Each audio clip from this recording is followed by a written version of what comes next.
Hey guys, welcome to Life's Worth Living Foundation's podcast. I'm John Gossett, your host, and glad to see you back for another week. Really appreciate you viewers tuning in and taking a listen to what we have to say. We're really getting some good guests. I'm really excited tonight, but first off, I wanted to thank GTM Builders. They've given us a great place to host our podcast, and we can't thank them enough. GTM Builders is Tooele County's premier home builder. They've got model homes across the valley that you can come take a look at, like this one. And not only do they build a beautiful home, they are amazing people, really good people, and I'm grateful to call them friends. So again, thank you, GTM Builders. So as you know, we talk about on Life's Worth Living's podcast, we talk about all things suicide prevention, mental health. You know, we interview people that have lived it, have walked it, and what's really interesting to me is how you cross paths with people that we're intended to cross paths with. People come into your life that play an integral part on who we are and what we do. And one of those people that I'm proud to call a friend is Jared Miller.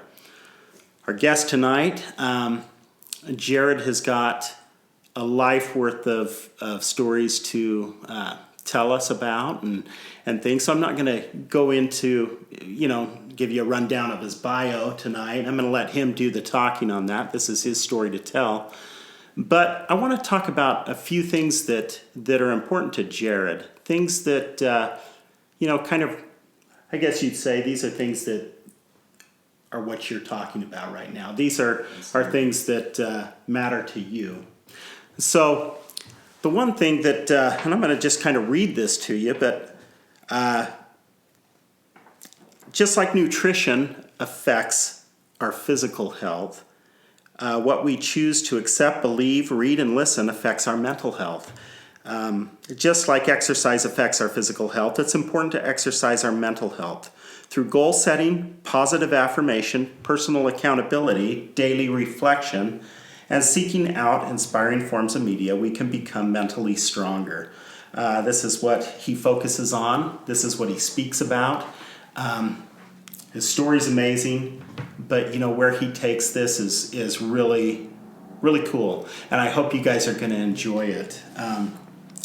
So, without any further ado, tell me, back us up. Take us back to when you were a child and kind of introduce yourself to my friends that are listening to the podcast tonight.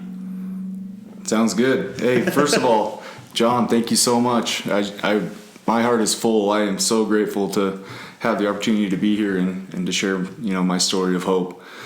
I also want to thank the listeners, anybody that's taking time out of their day to listen to this. My prayer is that it can be received in a beautiful way.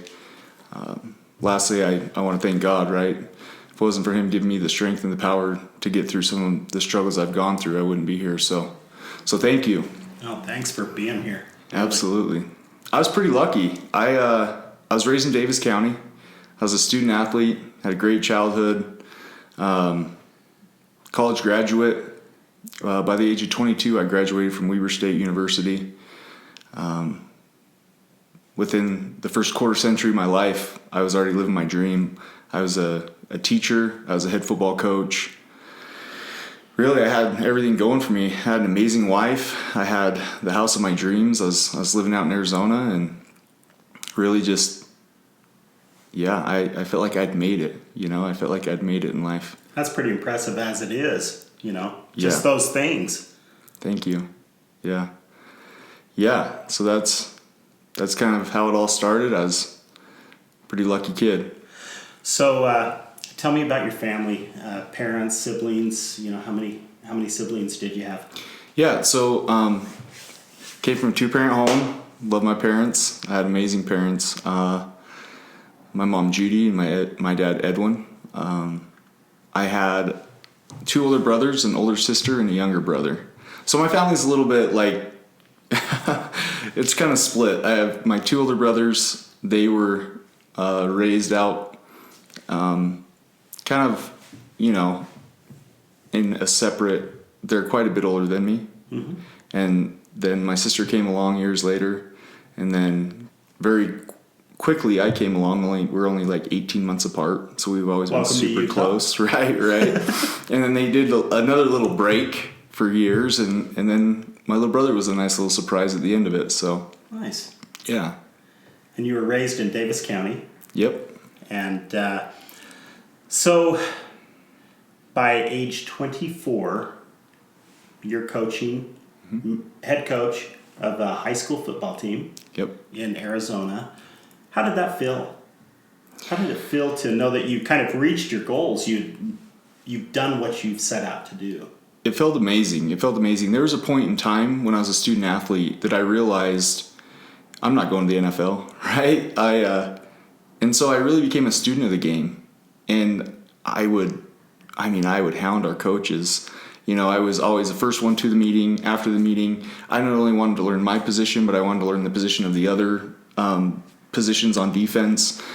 I really kind of just threw myself into it because in my head, look, I started off playing kickoff return, punt return as a special teams guy, and I thought to myself, there's 4 linebacker positions, and if I'm going to make it onto the field, if I only know one, that's great. But if I can know all 4, right, then I have a leg up on everybody else. So, yeah, I got a really good start by learning a lot under some really good coaches. By no means was it a big school. It was a small school, Sloan High School.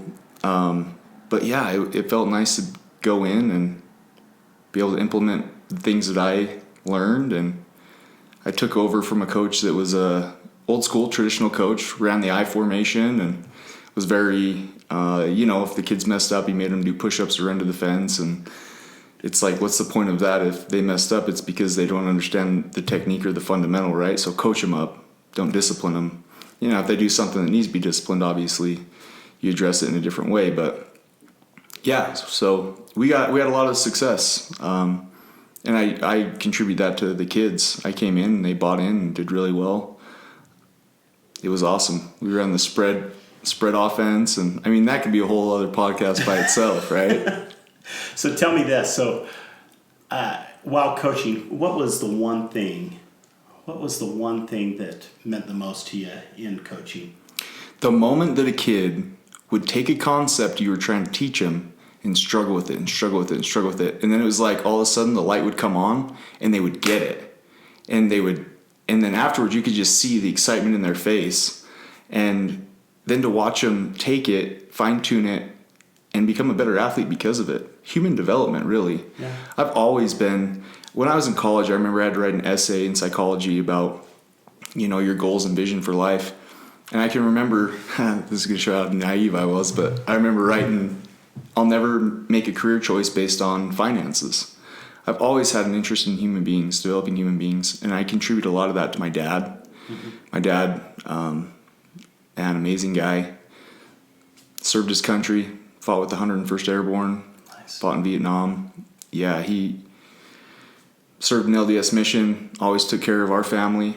I idolized my dad in a lot of ways. He was a special ed teacher, and so he was extremely patient, extremely kind. That's kind of, he was my role model, man. Isn't that cool? Yeah. And ultimately you have that ability to look at your parents and say, you know what, this is something I want to take from them. Maybe this is something I want to change, but really is cool when you've got somebody that you look at through that lens and you say, you know what, this guy's the man. Yeah. And I get it totally. So you enjoyed the connection with the kids. Yes. Being able to connect with them. And I think, there are people out there that are just people. Right. And you're definitely that, and I get it. So you're 24, you've done all these things, and you're married, right? Married? Yeah, happily married. How many Amazing kids? Wife. At that point, we had one on the way. One on the way. And how many kids do you have? 2. Yep. So you have one kid on the way. You've lived the life. You've done what you set out to do, college graduate, coach. And at that point in time, was there anything like on the horizon, anything you were kind of, aiming for, saying, okay, next step is this? Or were you just, that was the deal? No, I've always been the type of person that's had goals and aspirations, wanting to improve myself. Really, the goal at that time was to be able to provide for my family doing something that I love doing. And so that's why I felt like, look, John, for a long time when I was growing up, I don't want to speak poorly about the type of providers that I came from, but I definitely come from a lower income family. We by no means were, keeping up with the Joneses by a far shot. And I can remember back in high school, my dad started to get sick. He was terminally ill. And I can remember him coming to me and saying, hey, I'm having to take, disability and can't work. And, me and your mom kind of need your help. And so a lot of what people don't understand is they think I came from, an athlete coming from money or whatever. That definitely wasn't the case. I remember going to school, going to practice. After practice, what a lot of people don't know is we had some offices. My mom worked at a medical facility, and there was offices that I would go clean afterwards. And I didn't get a paycheck. The paycheck went to my family, right? And of course, they help provide transportation and clothes and food and all that. And so, yeah, I had what I'm getting at is I had this fear, right, of seeing my family struggle financially. And at that time I was being told the only way you're going to make it in life is a college education. Yeah. And I sat back and thought to myself, I'm not the brightest crayon in the box. I'm definitely not going to make it academically. And so I thought to myself, athletics, like that's the way I'm going to make it. And that's where you excelled. Yeah. Luckily for me, I found a way to take kind of my fears and look, football became a distraction for me. I didn't have to think about my dad being sick. I didn't have to think about our financial situation. I didn't have to think about, kind of the stresses. When I was in the weight room working out or doing agility drills or involved in athletics, it was like everything else just turned into white noise. Yeah. And I honestly can say that was the only reason why eventually I was able to make it at the college level, is because I completely lost myself in it. There's a book by Grant Cardone called Be Obsessed or Be Average. Mm-hmm. And even before I ever read that book, now having read it, I can look back and go, the things that I excelled in life, it's because I was obsessed about them. Yeah. So yeah. Well, and you mentioned, it wasn't about the money. It was about doing something you loved. And honestly, work is work. Mm-hmm. But if you can make a living doing something you love that doesn't feel like the grind, what better way to live, right? Yeah, absolutely. My dad used to always say, find something you love doing, you'll never work a day in your life. And I'm sure a lot of people have heard that same saying. I screwed that up. I wake up every morning excited to go to work. But so tell me, so you've hit that age, you're soon to be dad, and then where does life take you? So yeah, that's kind of the beginning of my downward spiral. The first trauma that really came in my life was, so I get a phone call from my mom, and she tells me, hey, your dad's really not doing very well. And I was like, yeah, Mom, they've been saying that since I was a sophomore in high school. You know what I mean? Let me stop you on there. So he was terminally ill, but what did he have? So because he fought in Vietnam, he had Agent Orange. Gotcha. He had just health problems. He'd had a stroke. He was on dialysis. Mm-hmm. I firmly believe, and nobody can convince me otherwise of this, if my dad wasn't as tough as nails, he wouldn't have lasted near as long as he did. My dad was a tough man. So I get a phone call and she says, hey, no, he really is doing bad.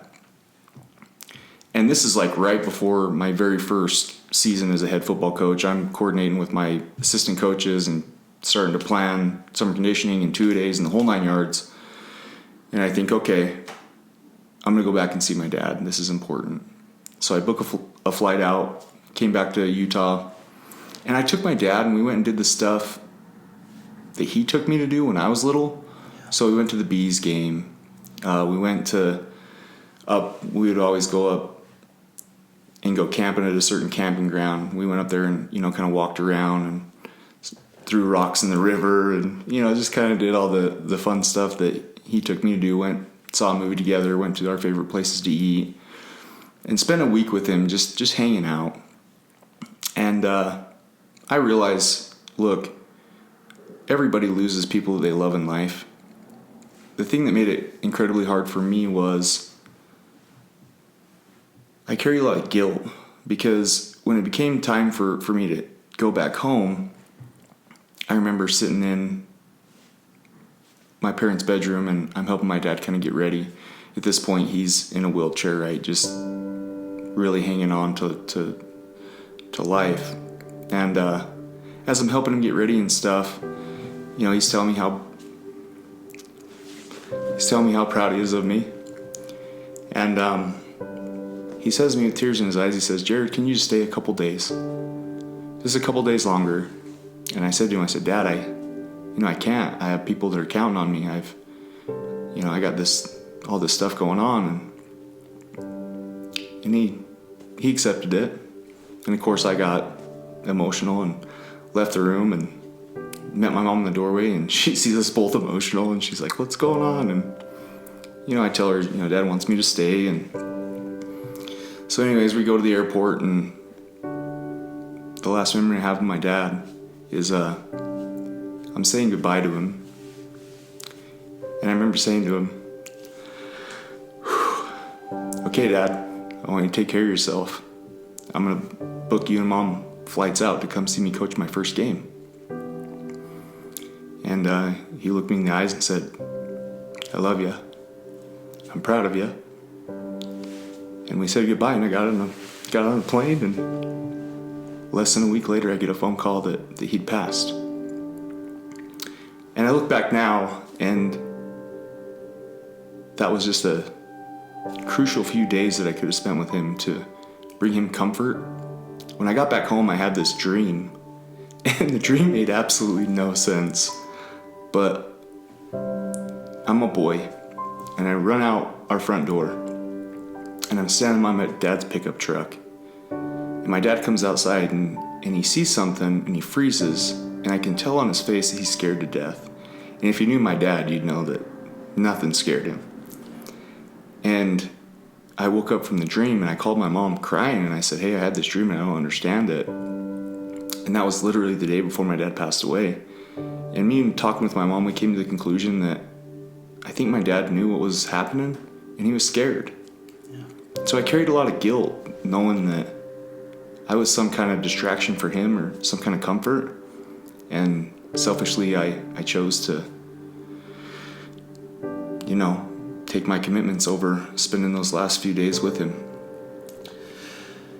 It's tough to, I lost my dad 5 years ago, and it's tough to lose your hero. Yeah, he was a cornerstone of my life. He was rock foundation, absolutely. But I can imagine how much it meant to him to have you come up and see him, Yeah.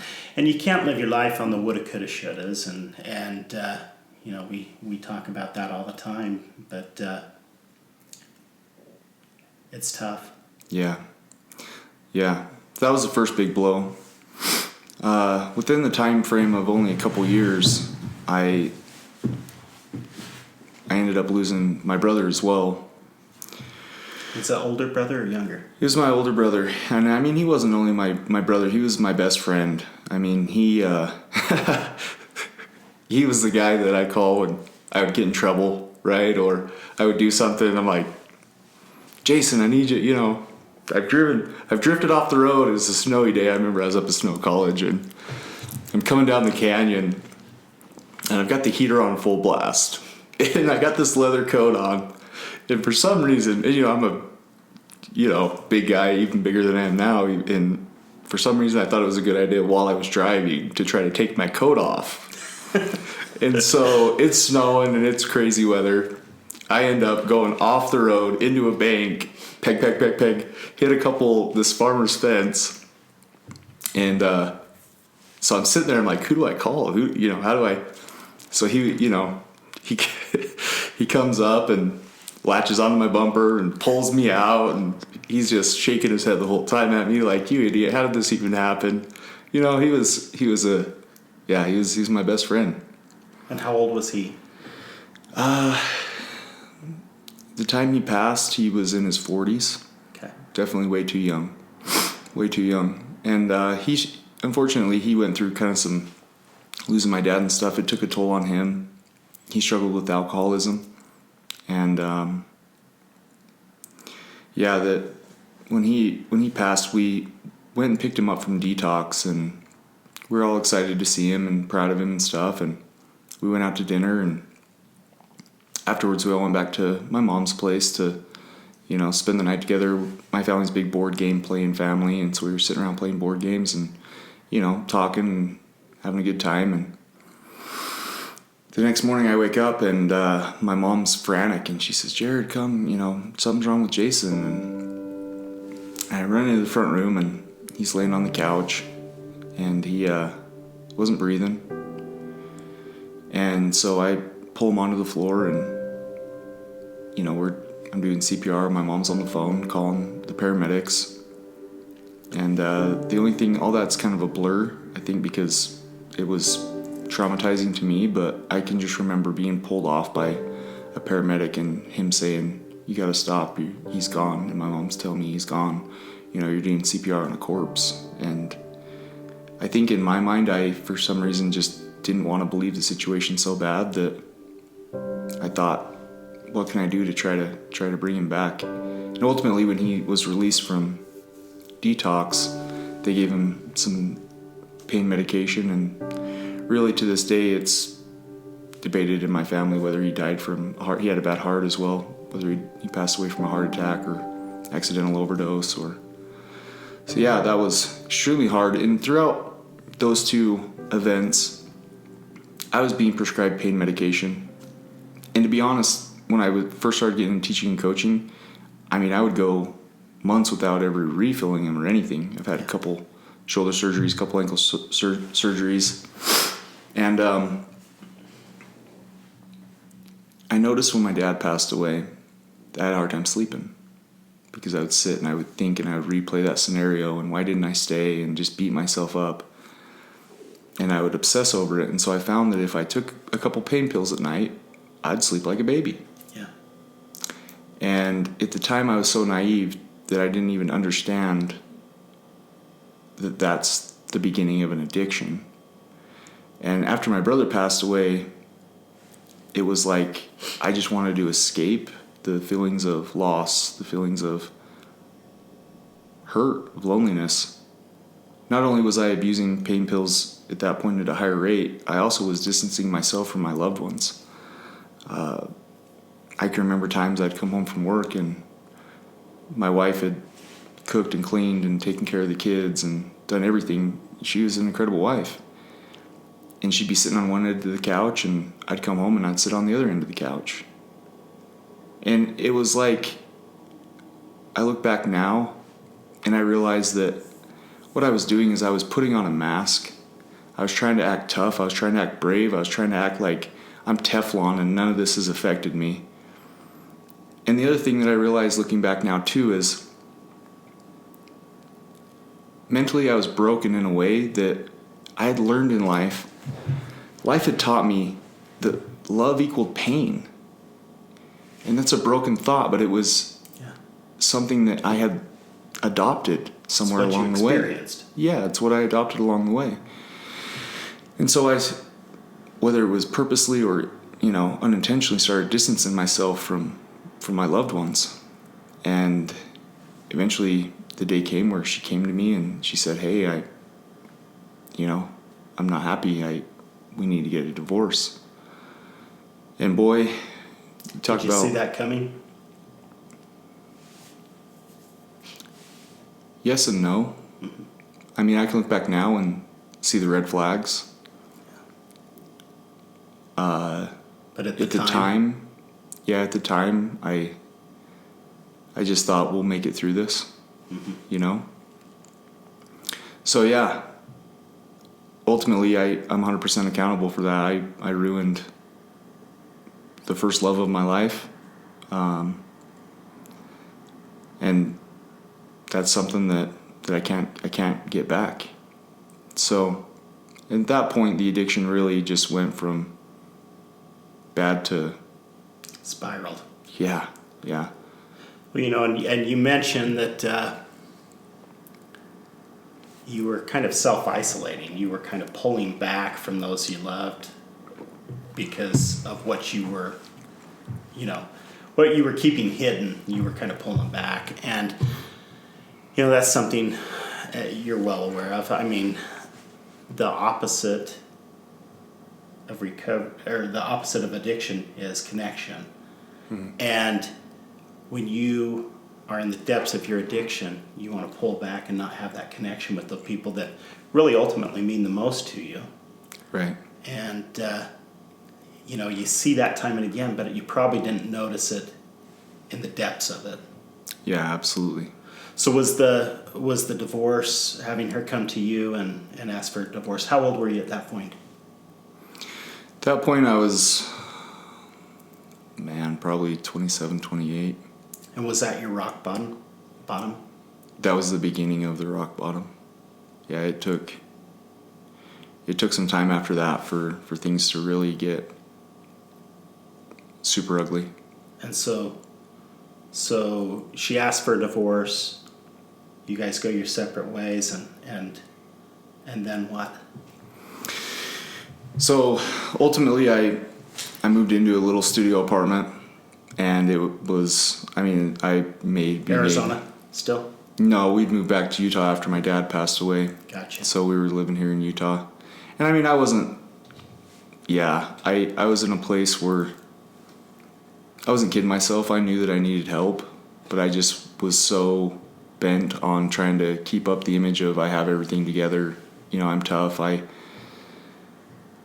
Yeah. So I moved into a single bedroom apartment, and I maybe made 1 or 2 months rent before I stopped paying rent, stopped going to work, really stopped caring about just about everything in life. And it wasn't long after that I had to move in with my mom, and my mom found out that I was abusing medications. And this is already a sensitive subject to her because she's already gone through this with your brother. Oh yeah. Yeah, big time. So that's gotta hurt. Absolutely. Yeah. Absolutely. So I pack up a bag, and she tells me you can't live here, not under my house. I pack up a bag, and ultimately it got to the point where I became homeless. Yeah. In northern Utah. And how do you make that transition? I mean, she tells you can't live here. I'm assuming there's no plan B at that point in time. Did you know what you were going to do, or was it just unveiling itself as you were going through it? So at the time, I had no clue. I packed up a bag, and I was so broken, John. I was so extremely broken that, she said, I'll take you to a shelter. And I'm sure she thought that, this will last a day or whatnot. And You'll be back and clean. Right. Unfortunately, when I go and I talk about, there's a part in the talk that I do called The Awakening, where we take a look at strengths and weaknesses, and we do a little reverse role, like how can your strengths become weaknesses and how can your weaknesses become strengths or be viewed in those lights. And one thing that's an absolute strength and an absolute weakness for me is I'm extremely stubborn. They teach us that in man school. So, yeah, you got to a point where I packed up a bag. I was living down in Salt Lake City at the homeless shelter. I was eating at the homeless shelter cafeteria right there on Rio Grande. And at the time, my thoughts were so broken that I thought to myself, well, this is great. Now I don't have to commute back and forth to Salt Lake to get my DOC, my drug of choice. And ultimately, I would tell myself, nobody loves me, nobody's coming for me, nobody even cares. But how could they? Because I had pawned my phone. I had pawned anything worth of value. I isolated myself to the point where, how do you... You've lost your family. Yeah. And so, and I know your story, and so I look at it now a little bit from your mother's point of view, and I think, gosh, how hard would that be?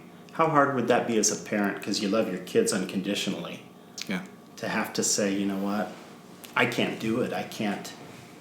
And I've heard this story, not yours, but the same story so many times over the last 4 years of working in the 12-step program and the addiction recovery program, how hard that's got to be for a parent to show that tough love. I think as a parent, we want to rescue a lot of the time. And so, my heart goes out to your mother for the pain that had, have two boys that have somewhat gone that same route. And that's got to be hard. Yeah, absolutely. You better give her a hug when you see her. I will. And we've had many of these talks. I look back and I contribute to where I am today on several things. One of those things was being the moment my mom decided to say, you can't stay here anymore, because she no longer would enable me. Right? She drew a hard line in the sand. And at the time, my victim mentality told me one thing, but I look back now and I realize I'm grateful for that. That ultimately is what led me to a point where this thing had to come to some kind of head. This thing had to come to some kind of conclusion. Had I still lived with her and been able to lie, cheat, steal, borrow, Prolongs the rock bottom. Absolutely. And in addiction, until you're doing it for you and you've actually reached your rock bottom, it's going to be a rough road. Yeah, and there's times that both my sisters, so it would be unfair if I didn't tell this part of the story, and I didn't know this, but there was a lot of times that my family would take turns going down to Salt Lake and driving around for hours instead of spending time with their family to see me. And they would see me down there. One time my sister came and tried helping out, My mom said that she would come down and she'd see me and she would just start bawling. And, she'd pray that she could find me and she'd see me and know that I was okay and alive. And again, their mentality was, he's not going to do this forever. He'll come home. Yeah. So. Wow. Yeah. Hey, that's hard on so many levels. Yeah. So you're living in the Rio Grande district, and I'm assuming this is coming close to a rock bottom, right? Yeah. And you and I have talked, so I know probably the minute of the rock bottom was you felt like you couldn't go on. Yeah, this is kind of where it gets heavy and I feel a little vulnerable. Physically I was homeless. Yeah. I was heavily addicted to opiates. Mentally I was being selfish. I wasn't taking in anybody else's thoughts or feelings. I was bitter. It was super easy for me to blame everybody else instead of look in at myself. Mentally, I was alone, right? I felt completely invisible. I felt like nobody even cared to try to understand what I was going through. And at the time, I believed it 110%. You couldn't convince me otherwise. Looking back now, I realize that I was in that situation because of the choices I had made. But it doesn't help the fact when you're in that moment that you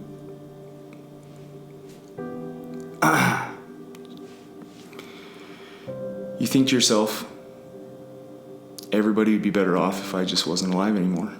if I wasn't on this earth, if I wasn't drawing air, everybody could be at peace. Everybody else could be happy.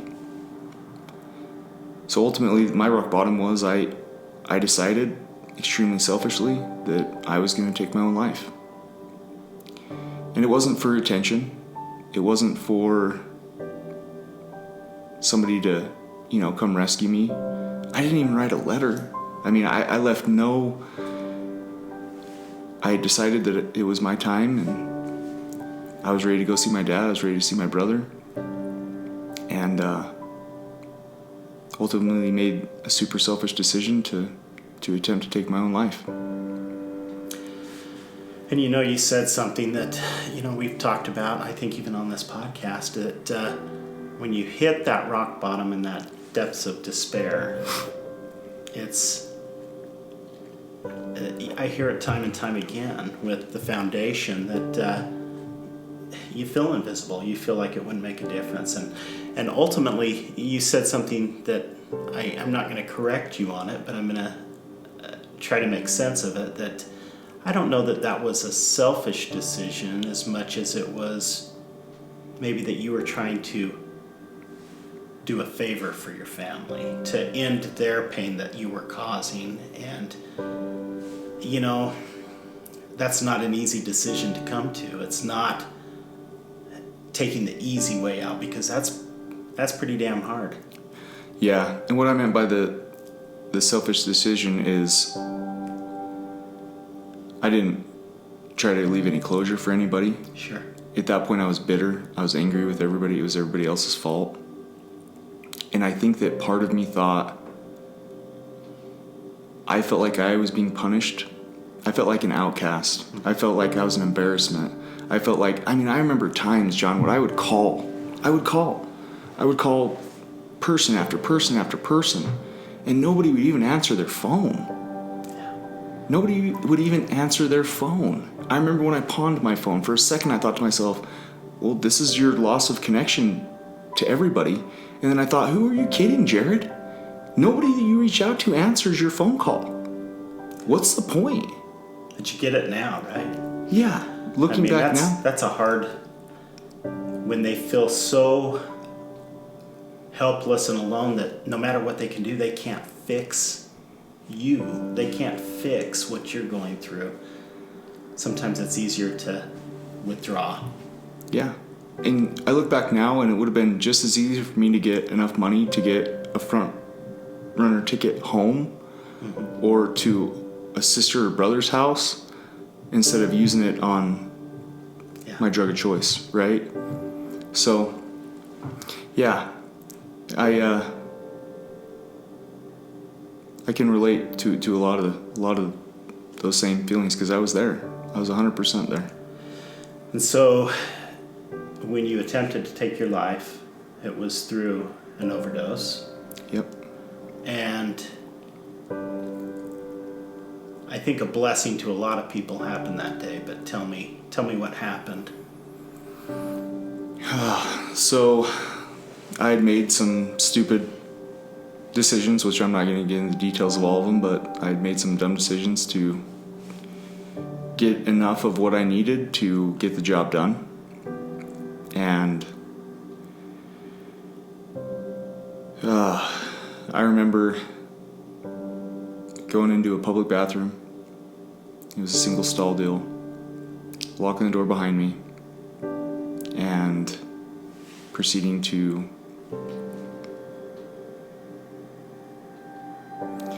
try to check out. And in that moment, the thing that completely blows me away is how many times when you go to a public place and a restroom's occupied, you just go and you find another restroom. And whether it was divine intervention, whether it was coincidence, at the end of the day, it really doesn't matter what it was. Somebody contacted security, right, and said, hey, something's not right here. There's nobody's responding in there. And they open up the bathroom to find me overdosed on the floor. And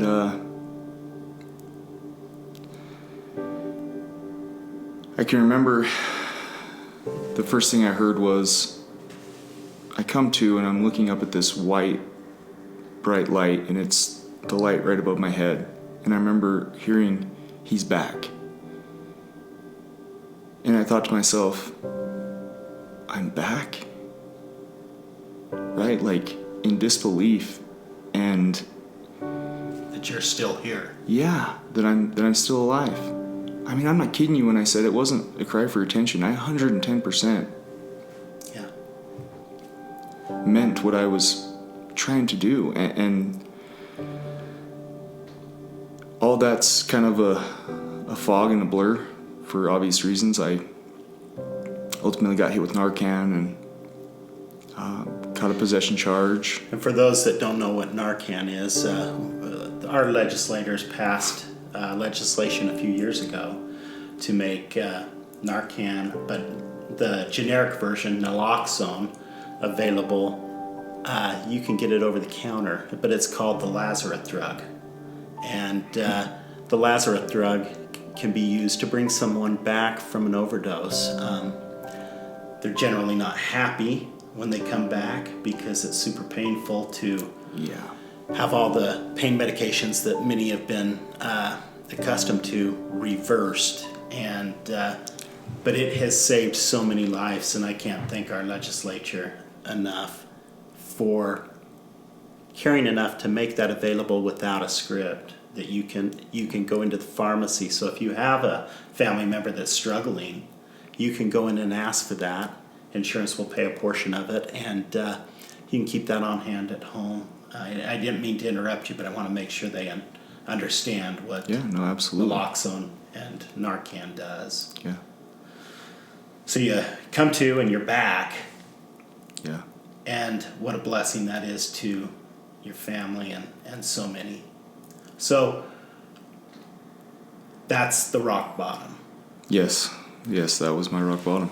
Now, you and I have had this discussion before. Everything that you lived from childhood to that day made you who you are. Yeah. And for me, I wouldn't want that to change, because so much of those lessons that you've lived and learned has made you an inspiration to so many people. But looking back on all of that, what could you have done to avoid that pitfall? Yeah, what a great question. I firmly believe in self-reflection, and I've reflected on this many times.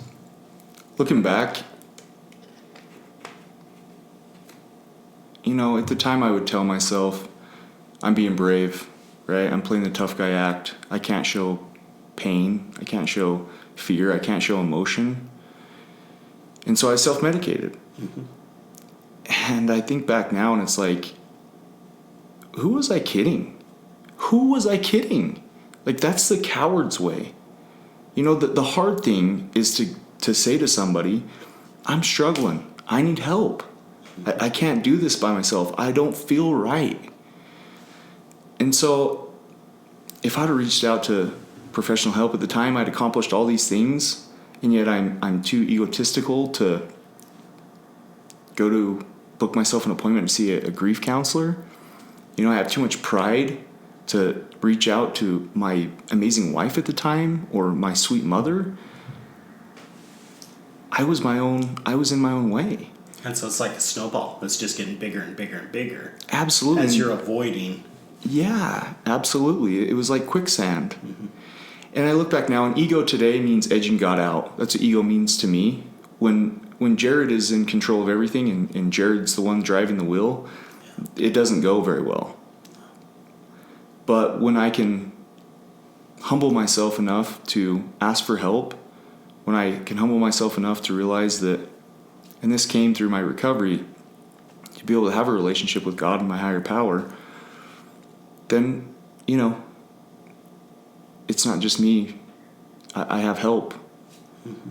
So I think if I would have reached out, asked for help, if I would have gotten some kind of professional help, I think that really would have been yeah, that would have changed the whole outcome. So your message for those that might be in the depths of their addiction right now, that might be watching this podcast, your advice to them would be? First of all, it's hard for me to talk about my attempt. Yeah. Because when you get to that point, you're just so desperate and you feel so hopeless that the first thing I would say to him is, you're enough. Absolutely. Like, you are enough. Stop believing the lies that you tell yourself. The more you hide, the more you run, the more that you avoid and isolate yourself, the more you're enslaving yourself. My message would be, get clear on one person, just one person. I don't care if it's a religious leader. I don't care if it's a friend. I don't care if it's a teacher. I don't care if it's a counselor. I don't care if it's a family member. Just think to yourself, one person that I feel safe to talk to about this. Who do I feel safe disclosing that I'm having? And look, whether it's depression, addiction, self-harming, or as extreme as suicide, any one of any mental health concern that you have, I understand that not all of us like being vulnerable. I mean, I've sat and squirmed for probably the last 5 minutes talking about what I went through. But you've got to get clear on who you feel comfortable addressing, and then you got to take action. You got to do it. You got to give yourself a timeline. By the end of today, by lunch today, whenever it is. Because our minds do a funny thing. When you're sick, you're not thinking right. We call it, thinking errors. And so if you keep avoiding and putting off, and you justify and you tell yourself all these stories, and you have this internal vicious cycle of conflict with yourself, really you're perpetuating, you're feeding into the cycle. Get clear on who you feel comfortable talking to about it, and then reach out. Because again, we need those connections. Absolutely. And look, don't kid yourself. Like, avoiding it or self-medicating or self-harming or any one of those things, that's the coward's way out. It really is. The hard thing to do, the brave thing to do, is to reach out and say, look, I'm not okay. Help me. That would be my advice. I think it's great advice. So, you're here today in a much better, probably physical and mental. I mean, probably mirror image. You talked about your weaknesses becoming strengths. And in the 12-step program, I would always say, the scriptures talk about, you're given your weaknesses so that they can become strengths. So if you're in the depths of your addiction and you've got this spectrum, Yeah. and you feel like your weaknesses are totally needled out on this end, you're as weak as they can come. You really have to remember that mirror image is totally possible. When you're at your weakness, you can become the strongest you've ever been, and I believe that's where you're at today. Your weaknesses really have become your strengths because you've lived it. You've been there. And I think that is so amazing that you can take those lessons that you've lived and you've learned to become who you are now and to help people. Yeah. So, I appreciate that. I appreciate you. I know it's not necessarily you wanted to go in that much depth, but I'm glad you took us there because it really is you are who you are because of what you've lived.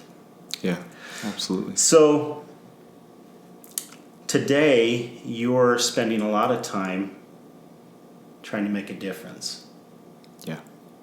And I would like you to kind of introduce Miller Motivation Group. So Jared is the owner of Miller Motivation Group, and I really want you to tell me why this is so important to you and what's it all about.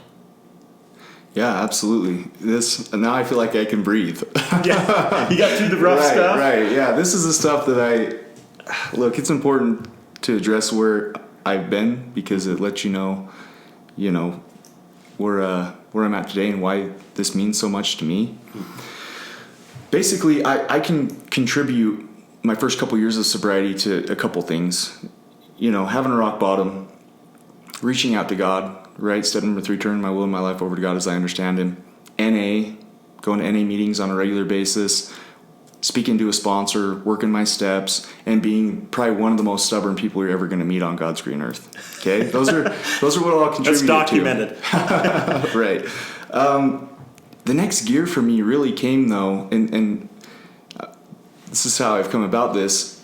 I was working at a job, and I had a great manager. Bill Weiser came up, and he said, "Hey, Jared, I want you to come to this group. It's a leadership training group." And I thought, okay, cool, somebody's taking interest in me. And he hands me this book, right? And I look at this book, and I'm like, is this like a reader's club? Like what? You know what I mean? Again. First book club you belong to? Yep. I still struggled with thinking errors. I still struggled with, a lot of stuff. And he said, yeah, we're going to read this book every week, and we're going to talk about the chapters in it. And I said, okay. That book was Extreme Ownership by Jocko Willings. And man, I look back now and I realize that was a pivotal moment in my life that completely changed it forever. So I Bill, if you're listening, thank you so much. You kind of put me on the pathway to what I do today. We would read a chapter in this book and we would discuss it. And I found myself, after reading these chapters, I would go through at night and I would bullet journal. And this is where I learned all the stuff that I'm saying, looking back now and reflecting back on and talking about how I feel about it now. I learned this stuff from reading, especially this book, but several others. I've read dozens since then. Extreme Ownership was all about taking accountability for things that happen. And I look back, and one of the things I struggled with in early recovery was the worst thing you can say to an addict is to not believe them, whether it's their clean time, whether it's no matter what it is, right? To doubt them. And so I remember, I'd have family members that would call and say, "Hey, Jared, where you at?" "I'm at the gym." "Are you sure you're at the gym?" Kind of one of those type of deals. And back then I would give my power away. Another great book, 13 Things Mentally Strong People Don't Do. By Amy Morin. She talks about giving your power away, chapter number 2. And I would do that. I would get so frustrated, and I'd think to myself, here I am, every day I wake up, I push this boulder around everywhere I go, because I'm early in recovery, and so it was the size of a flipping boulder at the time, right? Mm-hmm. And yet people were undercutting me. But as I read this book and I would do my daily reflections, I would think to myself, well, of course. What do you expect, Jared? How many times did you lie to that family member? Yeah. I've conditioned them to think that way. Ultimately, it's my own fault. So why am I getting mad at the way they react when I'm the one that trained them to be that way? Yeah. And so I didn't just read. I took it and I applied it in my own life. So the next time that conversation happened, it went like this. "Hey, Jared, where are you at?" "I'm at the gym." "Are you really at the gym?" "Yeah, I am. Do you want me to take some pictures and I'll be happy to send them to you?" "Oh." And they're expecting for me to be like, if you don't believe me, right, and get into this whole, right, I just would take ownership or I'd say to them, "Look, I understand you don't trust me because of the decisions I've made in the past. I'll be more than happy to take some pictures and send them to you." Yeah. And you talk about making amends, you talk about building trust, you talk about building things back. Nothing's quicker than when you take accountability for the things that you've done and you are patient and you find a way to fix them. Miller Motivation Group today is exactly that.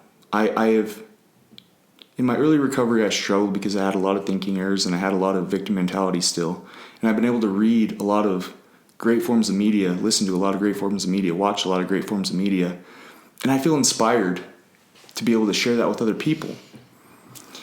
So there was a guy that grew up in England and came over to the United States. At the time, it was still just colonies. And he started a printing press. Cool, right? Business owner, what's the big deal? Well, the big deal is he would go around to other business owners that were just starting and just getting growing, and he'd say, hey, let's get together as a group and let's discuss the things that we're working on and how can we help each other. And he started a little community around him to be able to bounce each other's thoughts and experiences off of each other to help improve each other. That's Benjamin Franklin. I knew where you're going. Yeah. So What stud. Exactly. That really inspired me to, with Miller Motivation Group, I can go out and I can share my story, and that's great. But what really inspires me is, like we were talking about earlier, I'm in the business of people. Mm-hmm. To be able to surround myself with people that are like-minded, that I can take a look at what these other people are doing and say, that's awesome. I like this. I'm going to implement this. Or, hey, what do you think about that? And together we grow stronger. Even if you look at the beginning of time, right? Human civilization, at some point somebody went out hunting and people started not coming back, and the hunter became the hunted. And we came to the idea as a human race that maybe a hunting party would be better, right? Maybe we'll all be safer in return if we all go out together. So that's what Miller Motivation Group is today. It's a group of individuals that are like-minded, that have their own little niche that they can talk on and educate on and spread hope with. And so really that we work together to help each other out. And really that's key. I mean, we talk about that all the time, hope, right? Well, what we do is suicide prevention. Prevention is prevention is prevention. Absolutely. Addiction is something that we work closely with, because so many times the addicted becomes the person struggling with thoughts and actions of suicide. And people always say, well, what's the one nugget? The one nugget is hope. Yeah. If you have hope that tomorrow's going to be a better day, or that you can get through it, and you have that hope, anything's possible. Yeah. Right? Absolutely. And so your messages that you share are bringing hope from maybe some different angles even. Yeah. So I love it. I think what you're doing is amazing. That's why I wanted to feature Jared today, because ultimately you're relatable to a lot of people, because there are so many. I mean, I don't know how many of you that are listening to this podcast can say you don't know someone that's been in the depths of addiction. It kind of hits everybody. Yeah. It's been a problem that is all too well known to families throughout our community and other communities, that it's a struggle. Absolutely. And look, if it's not a chemical addiction, I learned something early in my recovery. I call it the 90-10 rule. Okay. 90% of my mental health problems led from the way I thought. Mm-hmm. The other 10% was the chemical use. Yeah. So look, if you're listening to this and you don't have anxiety, you don't have depression, you don't have relationship issues, you don't have, right, some form of area in your life that's a unicorn. Right. Then get a hold of me, okay? Because I want to come hang out with you and see how you're doing it. You know what I mean? So absolutely. I hope everybody can relate. And we're seeing that more and more through what we do with the foundation. We're seeing people that, how many kids are struggling with anxiety, and how many adults are struggling with anxiety. And I think the statistic is, if you took 5 people that are struggling, only 2 seek professional medical help. So that leaves the other 3 that decide they want to be the doctor, and they self-medicate. And unfortunately, so many times the self-medications are depressants. Yeah. When you're already in that frame of mind, it's definitely not where you need to go. And so this is a problem that affects if it doesn't affect someone within your family, someone that it affects. And I'm gonna throw something out there for a minute, and maybe this is Absolutely. me getting a little. I'm gonna challenge some thinkers. So the definition, there's a difference between chemical dependency and addiction.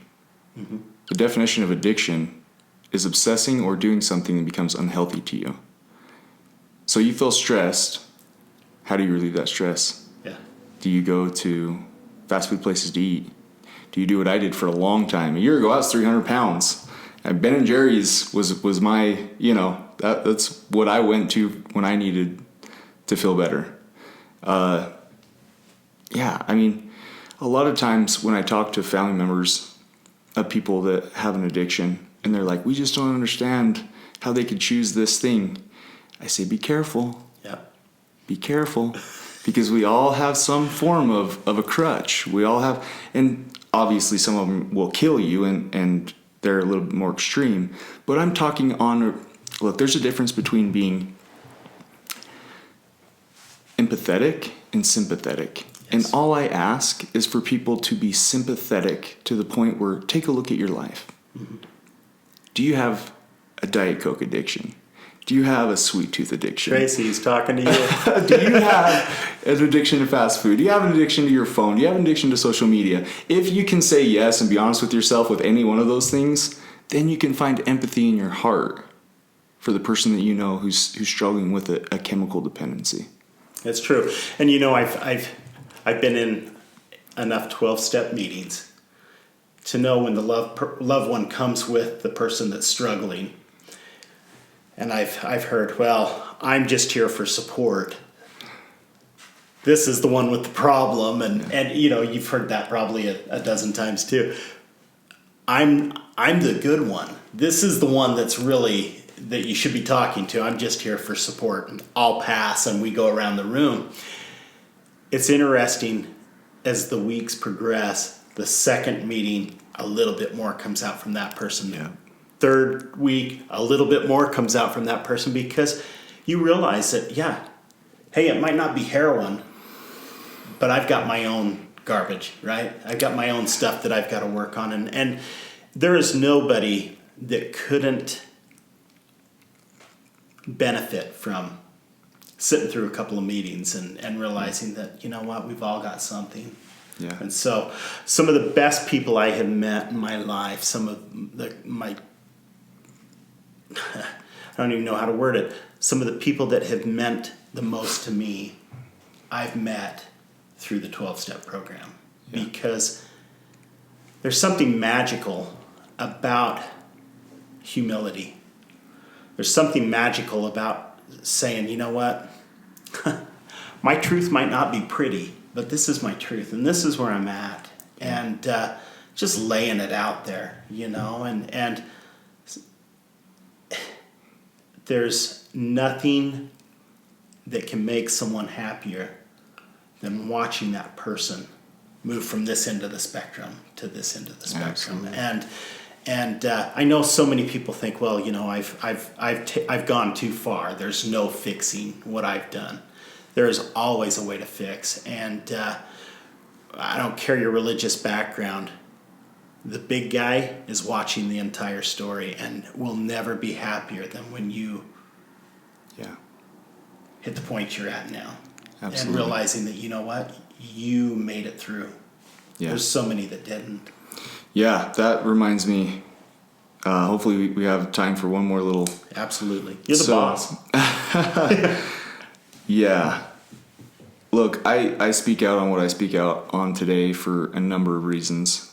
For a long time, anonymity, right? We learned that in recovery. Mm-hmm. And for a long time, I was not comfortable sharing with people my tragedies and the things that I had gone through. And it was probably within my first couple years of my recovery that I went to a religious leader. And I said, Bishop, why? I've lost everything, man. This is the point where my head's finally clear and I'm really the depths of what I've done to myself and put my family members through, and it was really hitting home, and I was trying to get some kind of understanding, some kind of meaning from all of it. And he said something that completely, again, another turning point in my life. He sat there stoically and listened to me go on and on about poor me. And he said to me, Jared, what if when you get to the other side and you meet your maker, he says to you, congratulations, you've been through all that. You made it through those things. How many people did you bring along with you, though? how many people did you reach back and help? What have you done? I gave you this gift. What have you done with it? Yeah. You talk about a paradigm shift. I never looked at the situation at that point any differently. From that point I knew, like, if I think a lot of people, I think I misunderstood some of the stuff because I've been on other podcasts and interviews and stuff, and people love to be tough behind a computer screen, and they'll say, oh, he's trying to profiteer off recovery and this and that. And look, if I can help one person, if I can bring hope to one person, if this podcast reaches one person who can listen to what I'm saying and identify with the things I'm talking about, and they can go, you know what, he's right. The brave thing to do is to contact somebody. Yeah. Then, man, it's worth it. It's worth it to me. And I totally agree. As my wife Tracy and I have sat in those 12-step meetings, you know how it goes. Sometimes you have a big meeting, sometimes you have a small meeting. And I would think, oh man, there was a meeting that they kind of go in waves. Yeah. You get a lot of people, and then summer picks up and it tapers off, and then I remember thinking, well, this particular meeting really isn't getting enough people, and it's really, is it worth my time to be at that meeting? Yeah. And the answer was yeah. Because if there's one person at that meeting, if there's two people at that meeting, as long as one of them needs to hear what's in that meeting, then it's all worth it. Yeah. And absolutely, what he said to you, perfect. I mean, I don't know that it could be worded any better than that. I also want to say real quick too, just to touch on this for a second, that I think that all of us have things that motivate us. Mm-hmm. We all have different goals, different things that motivate us, different things we want to accomplish. For me, one thing that we lightly touched on and then kind of moved on from, because, I mean, if you thought I got emotional before, we don't even want to go here, right? But in some way, I feel like I have to pursue some kind of redemption with my kids.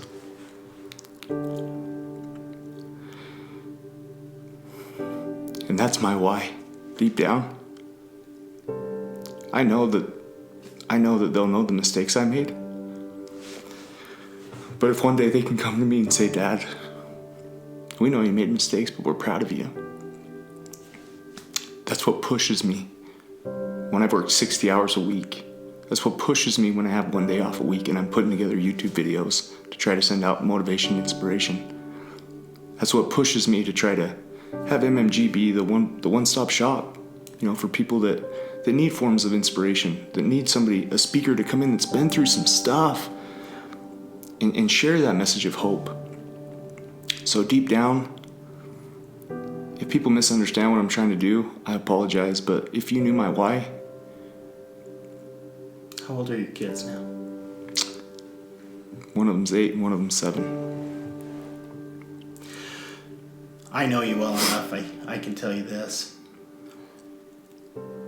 Those kids are lucky.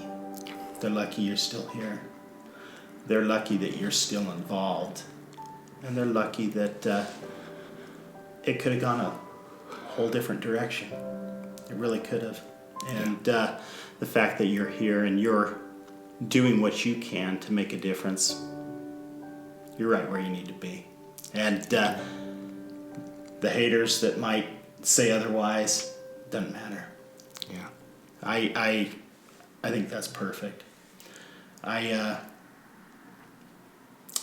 If people want to reach out to you personally,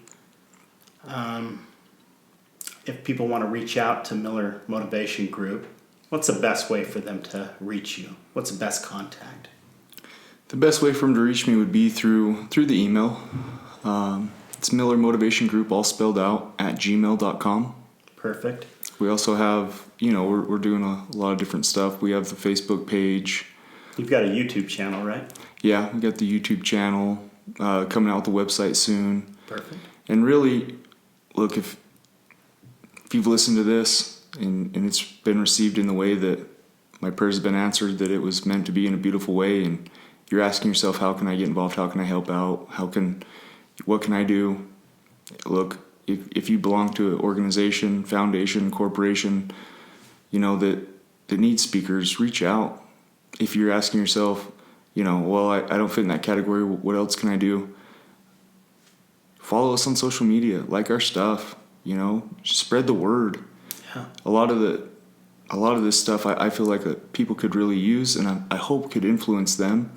There's so much negative media out there, and there's so much darkness, that if we can just be a sliver of light, if we can just be a sliver of hope and inspiration, and we can reach those people that need to hear it, we can try to throw off or bring back into balance some positivity and some hope and some light. Yeah. Mission accomplished. And I can't tell you what step it was, but it talks about that teeniest ray of hope. Yeah. I think you've given a lot of people hope today. I can't thank you enough for laying it out there. Yeah, you might not think that your truth is pretty truth or maybe concerned with how it will be received, but I can tell you there are people that needed to hear your story. And like you said, maybe if this is not even pertinent to you, somebody that it is. Share it. Let's get it to the people that need to hear the message. Whether that is from your YouTube channel, whether it's from this podcast, let's share it. Any last words? Last words would be, hey, thank you for letting me come on and do this. Again, I really do feel extremely grateful. If looking back in that moment of darkness, the Jared Miller today, if I could just have 30 seconds to speak to that Jared Miller, I'd say, if you had any idea that one day you could be involved with people like John, if you had any idea that one day you could share your story, if you had any idea that one day you'd be in the position you are, just hold on, right? Just hold on a minute longer. Hold on a second longer. I'm grateful. Thank you. Anybody that's listening to this, thank you for taking the time. I genuinely appreciate it. My heart goes out to you. I appreciate all the love and support. Please share the message. If you want to get in contact with me, I'd love to hear from you. Please reach out. Definitely write a review. Let us know what you think. As always, like I say, God is good, man. I'm grateful. My heart's full. And I thank him for not answering the door when I came and knocking. So thanks, John. Oh, that's perfect. And we talk about hope all the time. What we believe that stands for is hold on, pain ends. Hold on, pain ends. Because you know what? My dad used to tell me when I was going through hard times, sleep on it and we'll see how it looks tomorrow. It'll look different tomorrow, and it always does.